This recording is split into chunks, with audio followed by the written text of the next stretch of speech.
स्वागत है आपका हमारे चैनल पर। मैं हूं आपके साथ Shipra Saini. National investigation agency NIA का देश में अब तक का सबसे बड़ा ऑपरेशन जारी है। जी हां, पीएफआई पर ये रेड देश के अलग अलग राज्यों में हो रही है। केरल से लेकर तमिलनाडु, राजधानी दिल्ली, बिहार और तमाम देश भर के अलग अलग राज्यों में फिलहाल एनआईए का ये जबरदस्त एक्शन पीएफआई के खिलाफ जारी है।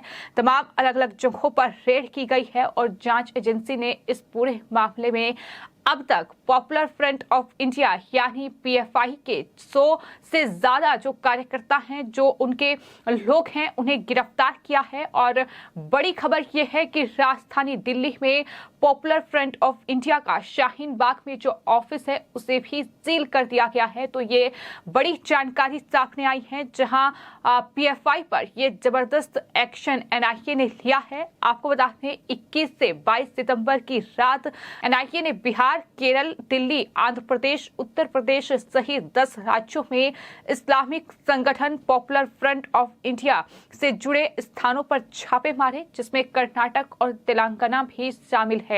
और इन तमाम जगहों पर जब छापेमारी की गई है उसमें पीएफआई के जो बड़े नेता हैं वो तो गिरफ्तार हुए ही हैं, साथ ही कई और कार्यकर्ताओं को गिरफ्तार किया गया है।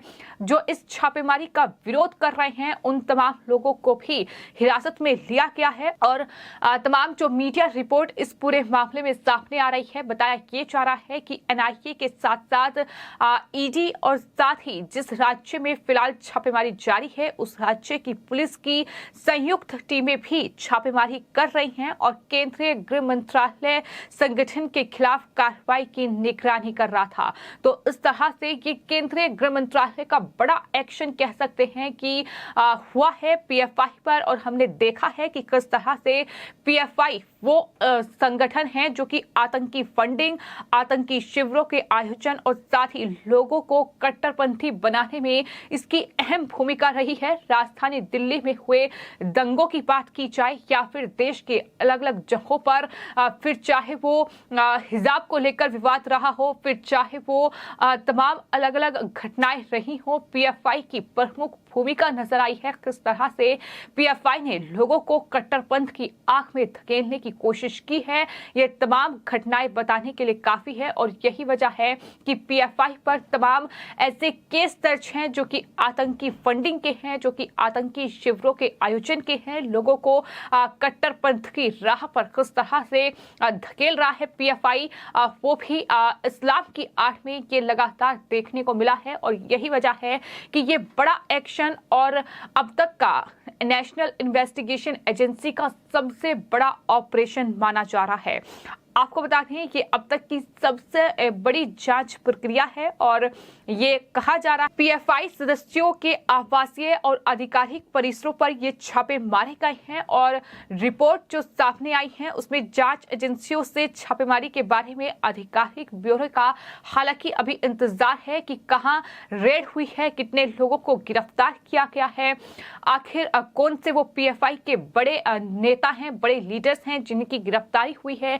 ये अभी फिलहाल ऑफिशियल जानकारी सामने नहीं आई है, लेकिन बताया ये जा रहा है कि 100 से ज्यादा पीएफआई के लोग हैं, जिसमें उसके बड़े नेता भी शामिल हैं, उन्हें गिरफ्तार किया गया है। और बात अगर केरल में की जाए तो केरल जो कि पीएफआई का गढ़ रहा है, वहां छापेमारी हुई है और एनआईए और ईडी ने, आपको बता दें एनआईए और साथ ही ईडी ने तिरुवनंतपुरम में पीएफआई के ठिकानों पर छापेमारी की है। केंद्रीय जांच एजेंसियों ने पीएफआई से जुड़े लोगों के ठिकानों पर यह बड़ी छापेमारी केरल में की है। मंजेरी में पीएफआई चेयरमैन ओमा सालेम के ठिकानों पर रेड की गई है। रेड में 4 पीएफआई को हिरासत में भी लिया गया है, जो कि सदस्य हैं ओमा सालेम, पीएफआई के केरल राज्य चीफ मोहम्मद बशीर, राष्ट्रीय सचिव वीपी नजरुद्दीन और राष्ट्रीय कार्यकारिणी के सदस्य पी कोया को हिरासत में लिया गया है। ये बड़ी कार्रवाई केरल में एनआईए ने की है। इसके अलावा और बताया ये जा रहा है कि 12 राज्यों में एनआईए का एक्शन जारी है, जिसमें तमिलनाडु, केरल, कर्नाटक, असम, बिहार, राजधानी दिल्ली समेत ये तमाम ऐसे 12 राज्य हैं जहां फिलहाल छापेमारी चल रही है। और जो जानकारी सामने आ रही है, मध्य प्रदेश के इंदौर में भी पीएफआई के दफ्तर पर छापा पड़ा है। इसके अलावा बिहार के पूर्णिया में भी रेड फिलहाल चल रही है और मध्य प्रदेश के इंदौर और उज्जैन में भी पीएफआई के एमपी के स्टेट लीडर्स को हिरासत में लिया गया है। बताया ये भी जा रहा है कि कोलकाता में भी पीएफआई के दफ्तर पर छापेमारी हुई है। इसके अलावा खबर यह है कि मध्य प्रदेश के इंदौर में पीएफआई के जिन 4 लीडर्स को गिरफ्तार किया गया है, हिरासत में लिया गया है, सूत्रों के मुताबिक टेरर फंडिंग मामले को लेकर ये छापेमारी की गई है और मध्य प्रदेश के ठिकानों से टेरर फंडिंग से जुड़े लेन देन और साहित्य बरामद हुए हैं। तो ये एक्शन एनआईए का जो लगातार जारी है। इसके अलावा एनआईए ने तेलंगाना के हैदराबाद और साथ ही चंद्रयान गुट्टा में पीएफआई के ऑफिस को सील कर दिया है। वहीं तमिलनाडु में एनआईए और ईडी ने पीएफआई के ऑफिस को सील कर दिया है। इस छापेमारी के विरोध में पीएफआई के कार्यकर्ता चेन्नई में लगातार विरोध कर रहे हैं, जो तस्वीरें भी सामने आई हैं, लेकिन उन्हें भी हिरासत में ले लिया गया है। तो इस तरह से पॉपुलर फ्रंट ऑफ इंडिया जो लगातार देश को कट्टरपंथ की आंख में झोंकता रहा है, उस पर जबरदस्त एक्शन ये नेशनल इन्वेस्टिगेशन एजेंसी का हुआ है, जिसके बाद तमाम नेताओं की प्रतिक्रिया भी सामने आ रही है। इसी कड़ी में बीजेपी नेता कपिल मिश्रा ने ट्वीट किया है, बाकायदा एक वीडियो पोस्ट किया है और उन्होंने लिखा है कि पीएफआई के खिलाफ निर्णायक कदम, भारत में इस्लामिक जिहाद की जीत पर कठोर प्रहार है।